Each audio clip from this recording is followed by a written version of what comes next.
자, 오늘 아침에 이재명이가 고개를 숙였습니다.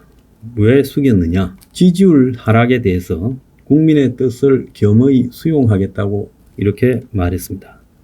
자, 여론조사 법을 갖다가 제정한다고 그렇게 어제까지 떠들었는데 겸허히 수용하겠다? 참 이율배반적인데요. 자, 이재명이는 오늘 국민의힘 지지율이 민주당을 역전하는 여론조사가 대세가 되자 국민의 뜻이니 겸허하게 수용할 수밖에 없다.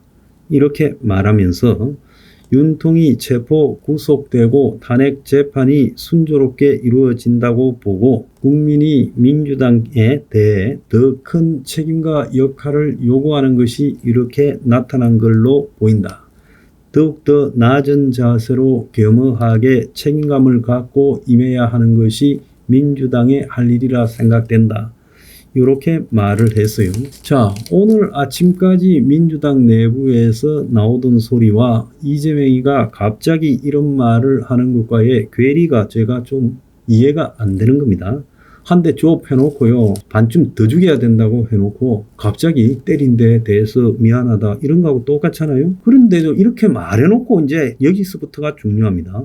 민주당이 당내 기구를 만들어 여론조사 왜곡 조작에 대한 검증 방침을 밝힌 데 대해서는 명태균 씨가 조사받고 있는 사례 등을 보면 실제로 여론 조작으로 지난 대선 경선과 본선에서 일정 부분 이런 조작이 영향을 미쳤을 거라고 본다며 조작이 없었다고 할 수 없다 이렇게 말을 했어요. 민주당은 최근 여론조사 하락에 대해서 극우 세력의 가짜 뉴스가 영향을 미쳤다. 그래서 카톡을 통해서 가짜 뉴스 유포하는 일반인들을 고발하겠다고 하고 카톡 검열을 말했는데 이것에 대해서 이재명이는 극단주의 세력의 가장 큰 지원이 바로 가짜 뉴스다.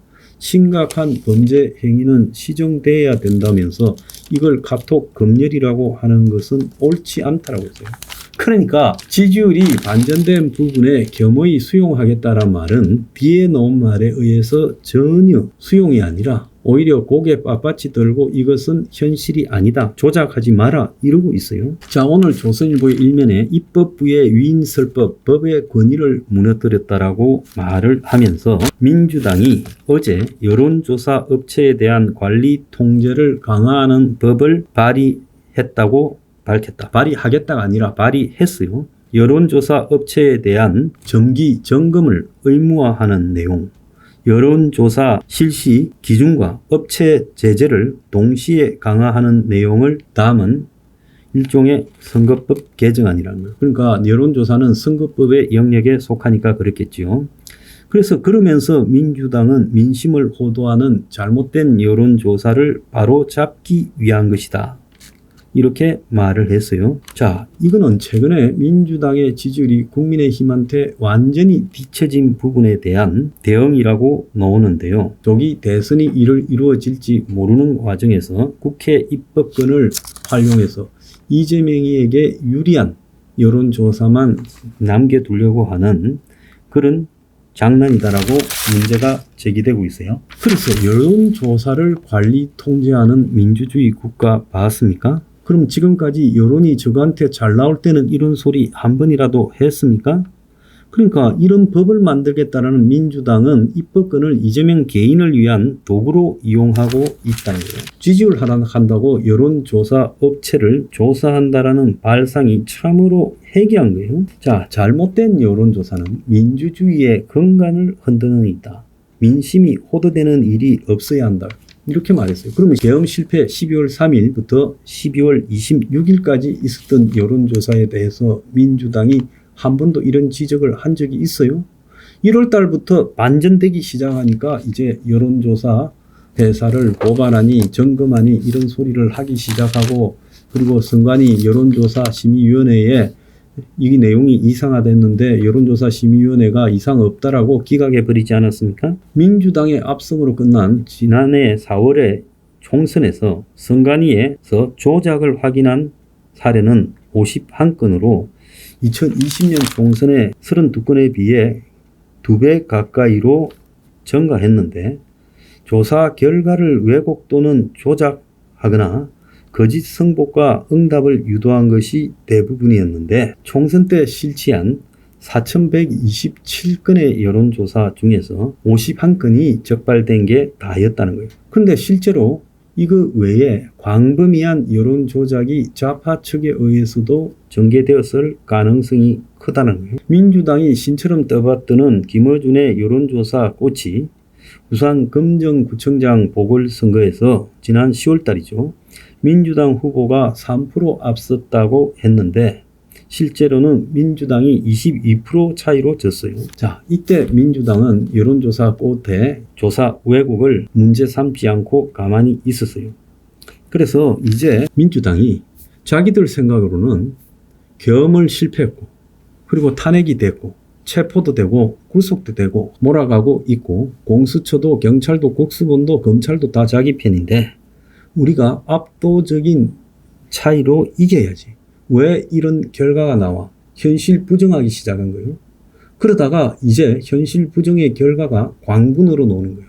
저거가 직접 한 여론조사에서도 그렇게 나왔는데도 불구하고 광분하고 있다는 겁니다. 그러니까 카톡 검열 이어서 여론조사 검열을 말하고 있다는 것 자체가 저자들이 제정신이 아니다. 맛이 많이 갔다. 자, 좀 더 제정신이 아니도록 유도해야 되겠다. 그래야 우리가 확실히 이긴다. 그런 이 생각을 들게 해줍니다. 자, 저 집은 망조가 든 게 눈앞에 확실히 보이지 않습니까? 자, 그것뿐만 아니죠. 최근에 사태에서 탄핵의 비판적인 입장을 유튜브에서 말한 공무원 일타 강사라고 유명한 전한길 씨라고 있지요. 그래서 이분이 대한민국 혼란을 선관위가 초래했다고 동영상을 올렸는데 민주파출소에 신고 대상이 되었고 그래서 민주당 국민소통국은 22일 이 동영상을 구글에 정식 신고할 예정이다. 그러면서 민주파출소에 186건이 신고되어 있다. 국민소통국은 민주당은 민주파출소, 더불어민주당 허위 조작 가짜뉴스 방송 제보, 카카오톡 채널 등을 통해서 가짜뉴스 불법 현수막, SNS 채널을 통한 허위사실 유포 등을 제보받아 면밀히 모니터링하고 있다.